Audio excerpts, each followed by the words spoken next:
Selamat pagi Indonesia. Anda menyaksikan seputar Bali terkini pukul 9 WITA. Bersama saya Agus Cegetraya.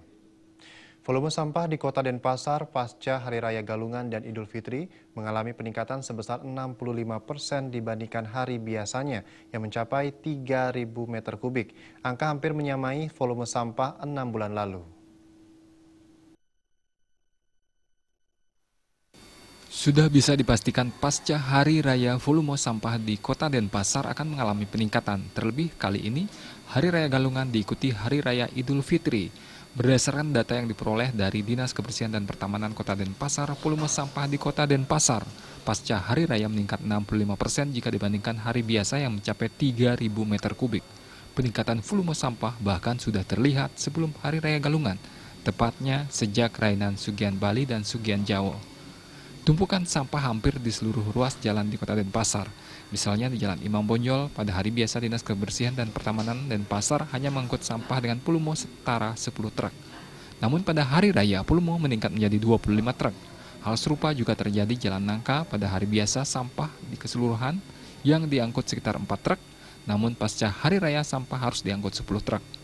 Jenis sampah yang terkumpul lebih banyak berupa sampah rumah tangga. Sementara momen liburan panjang sekolah saat ini, menurut Sekretaris DKP Kota Denpasar Dewa Gede Anom Sayoga, tidak memberikan dampak signifikan. Penumpukan sampah hanya terjadi di beberapa titik seperti kawasan Pantai Sanur. Untuk pasca Hari Raya Galungan dan Idul Fitri di Kota Denpasar memang sampah mulai nampak ada peningkatan. Ya itu berkisar 65% lah dari keseharian kita yang 3.000 meter kubik itu. Ya yang terutamanya pasca sebelum pra Galungan yang diawali dengan prosesi Sugihan Jawa dan Sugihan Bali itu sudah mulai nampak kelihatan tumpukan sampah di beberapa ruas jalan di Kota Denpasar. Nah hal tersebut ya karena ini kegiatan rutin, untuk mengantisipasinya tentu kami dari jajaran DKP sudah menyiapkan untuk mengantisipasi lonjakan-lonjakan sampah tersebut.